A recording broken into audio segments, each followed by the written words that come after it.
the plaza with us is someone who is dedicated to bringing awareness to the racial health disparities in Black birthing people and babies in our state. From conception to after birth, Black Mothers in Power is here to help. Please welcome the founder of BMIP, Ms. Sinead Darby-Bey. Thanks for coming. No, thank you guys for having me. I am excited to be on Good Morning Wilmington. I am born and raised in Wilmington. I take Wilmington personal, you know, all the other Wilmingtonians do. So I'm just happy to be here today and talk about Black Mothers in Power and the work that we're doing. Awesome, awesome. What is Black Mothers in Power? So Black Mothers in Power, we are a nonprofit, and we're focused on addressing the racial disparities that exist in maternal care. So if you look at the data and the statistics, you will see that the United States overall, we have a very high infant mortality rate. That's of all babies, right? And even as one of the leading countries, we are like at the bottom of all these countries in ranking in maternal deaths. So we're not doing well altogether. But when you even look at the data further, right, and you look at it based on race, there's a big gap where Black women in America, we're 2 to 3 times more likely for our babies to die and for us to die in the maternal stages, from giving birth, from postpartum. So we're looking to address that because I knew the conversation was happening nationally, right? But I was like, what about my state, right? Because I wasn't hearing too much about it about 2-3 years ago. I wasn't hearing the numbers or data specifically for Delaware. And I know that as a Black woman, someone who gave birth, in my experience is that something was going on here in our own state, our own city. What was that? What did that look like?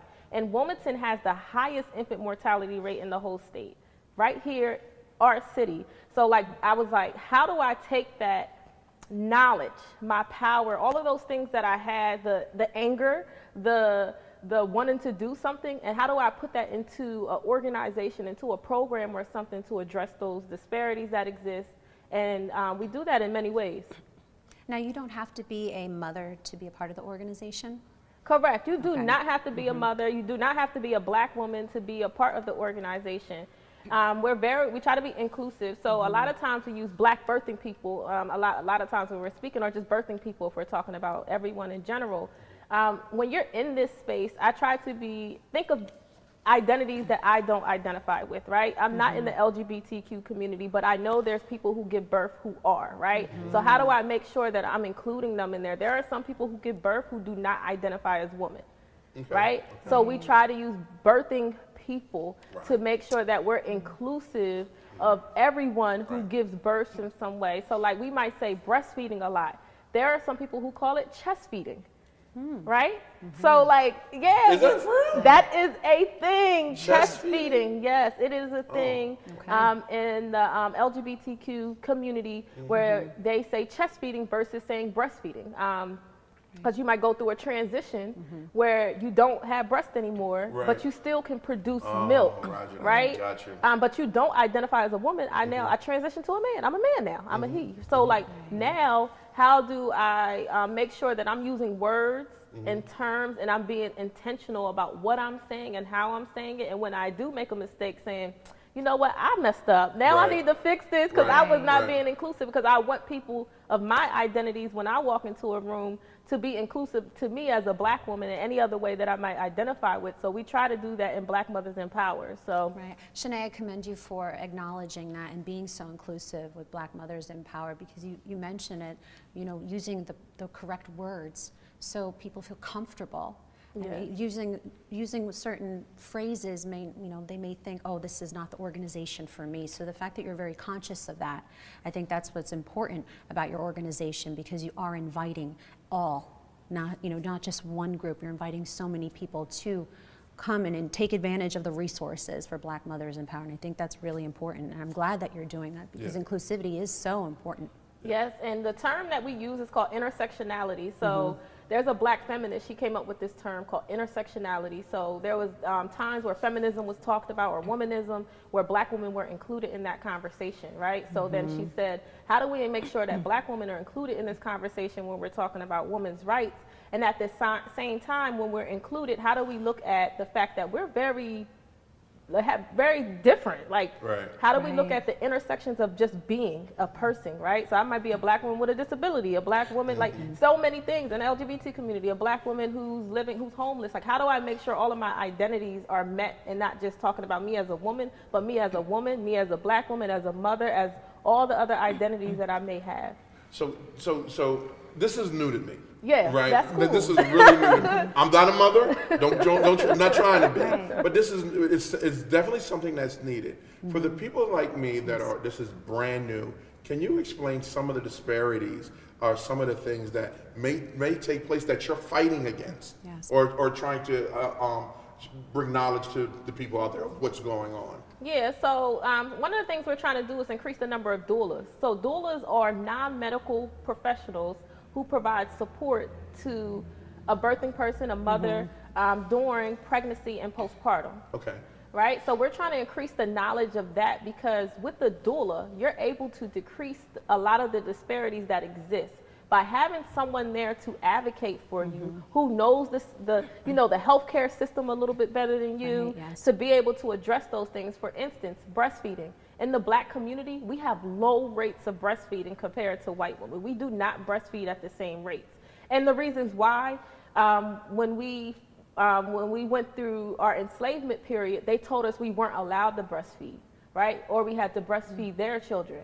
So breastfeeding is usually knowledge that's passed down from like mom to daughter, grandmom to daughter, like that's usually like passed down in your family, right? And that knowledge was cut off tremendously when we went through slavery here in this country. So then over years and years, then, formula came in, a couple decades later. Yeah. So all of these things kind of affected our numbers to make it low compared to other women in our country. So like that's one disparity that we're trying to fight, because breastfeeding is like the benefits of breast milk. Yeah. It's like amazing. It like it can cure everything. It's like not really everything, but it can like just breast. Yes, it has so many like benefits just to breastfeeding your child. And if black women were to increase their breastfeeding rates, it would decrease infant mortality rates by 50%. Wow. Cut it in half if we were to increase our breastfeeding rates. Like, it's so key and important for us to breastfeed. So like that's one disparity we're trying to address. Like C-sections, black women are more likely to have C-sections. And like, why is that? If you don't mind me asking. Yeah, so many different reasons to why. So when we talk about the healthcare system, there's so many layers to it.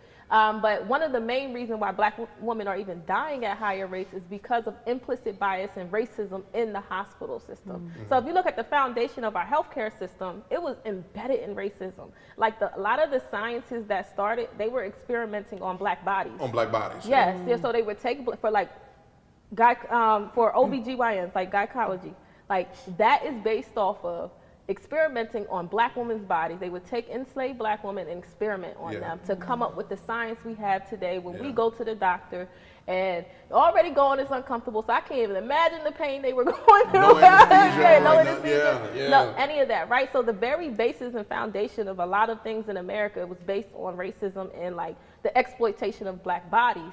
So then when we look at our healthcare system today, it just kind of evolved with the times, where it's not like blatant, like, oh, we're going to take some black people off the street today, but it's not blatant, like it's not that type of way, but it's very undercover, like implicit bias, those thoughts you have. We all have implicit bias. When I see you, my mind automatically generates thoughts about you, right? But when you're in the healthcare and you're a doctor, and I look at a black woman and my thoughts are negative, how I treat you is based off of those thoughts. So there's like studies that show that they feel that black people don't feel pain like white people. We don't have a lot of like the nerves or neurons in our body to feel pain. So we feel pain either at not at all or less than white folks. So then if I'm a doctor and I come in and see my doctor, I say, my pain is at a 10, right? They're going in their head, she's lying. She don't feel pain, right? So they might give me a medication for a level 5, and then I never get my, what needs to be addressed, right? So a lot of those things happen in the hospital that increases like C-section rates for black women, that increases like, not even just deaths, like we have the highest rate of like every morbidity you can think of. So that's high blood pressure, that is any intervention that happens during pregnancy, after pregnancy, and then even past like the high morbidity rate, we have the highest rate of just not being listened to. You have Serena Williams. I don't know how much money she is, about probably billions of dollars, internationally known. She's married to a white man. She had an interracial baby, and they still didn't listen to her. She could probably get 3 hospitals built. What you mean they didn't listen to her? She almost died giving birth. She kept telling them she was in pain. Something was wrong with my body. I need y'all to look at this. I need y'all to do this. Wow. And they ignored Serena Williams. So you can only imagine what's going on in the community, Yes. in separate communities, like when you have like, and it is such a good topic because it happens, Right. you know, it does. I remember in college, just a black man walking into a healthcare facility, and they were just like, okay, so what?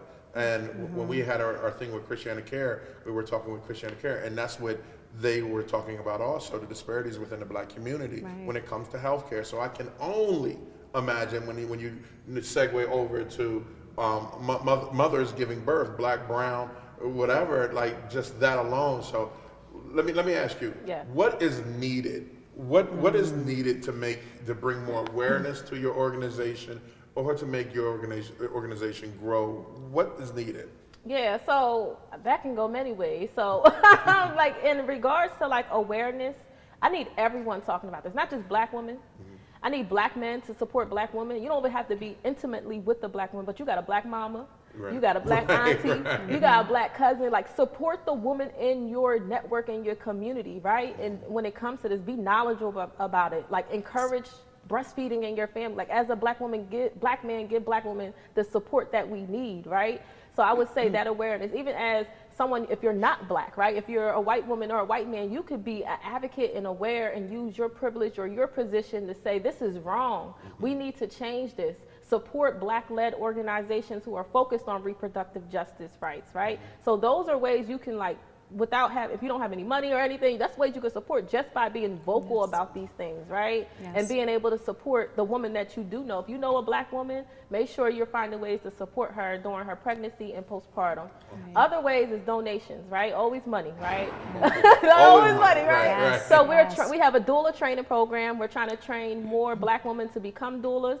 We also have a program where we work with black women in the postpartum stages to give them more resources and support.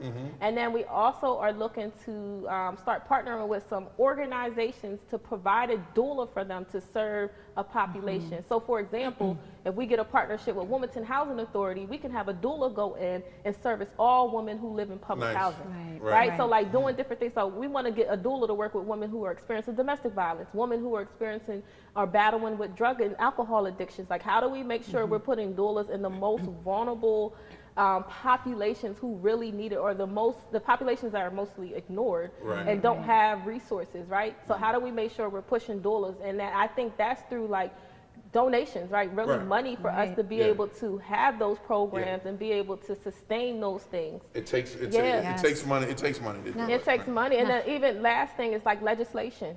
That is so key. We're working with state legislators on passing legislation like having doula coverage for Medicaid and private insurance, right? So how do we make sure that, because that's one barrier, is affording a doula. A doula can cost anywhere from $800 to like $1,500 to have one. And even for a working professional, coming up with $1,500 for some people just isn't it, right? So like, how do we make sure we bridge those gaps and like making sure we get doulas into the prison system to work with women who are pregnant and incarcerated, right? That's another population.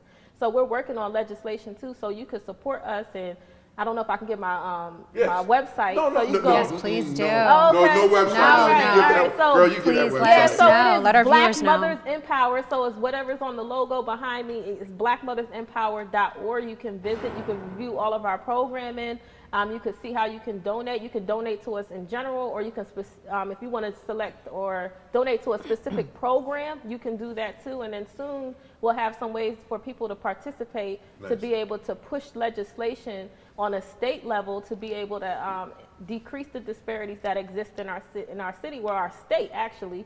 Yeah, that's how you can support. And another way to support is Do More 24. Yes. You're on there. It's coming out on Thursday and Friday. Yes, Thursday and Friday. Yeah, so we're participating in Delaware's Day of Giving. This is like after Thanksgiving when you do, what is it called? Right after Thanksgiving, Giving Tuesday. Giving Tuesday. Yeah, right, this right. is like Delaware's Giving Tuesday, right? This is a day for you to give and support. So support Black Mothers in Power. We're trying to do good work in our state, in our city to decrease and help babies and help mothers who need the support that they need to be able to just live and thrive and have choices in how they give birth And be and healthy. parent and Yes. be healthy. Like, you know, like basic things. Everyone like, should be like healthy. everyone, like basic living things. Right. Like I should be able to give birth and not feel like because I'm Black that I may be treated differently. Like Yeah. those Right. things shouldn't happen. Like Right. we should live in a world where we just have choice and we're free to just be who we are. But Yes. that's what we're doing. Well, we really appreciate Shanae, you yes, for coming in thank Good Morning you. Wilmington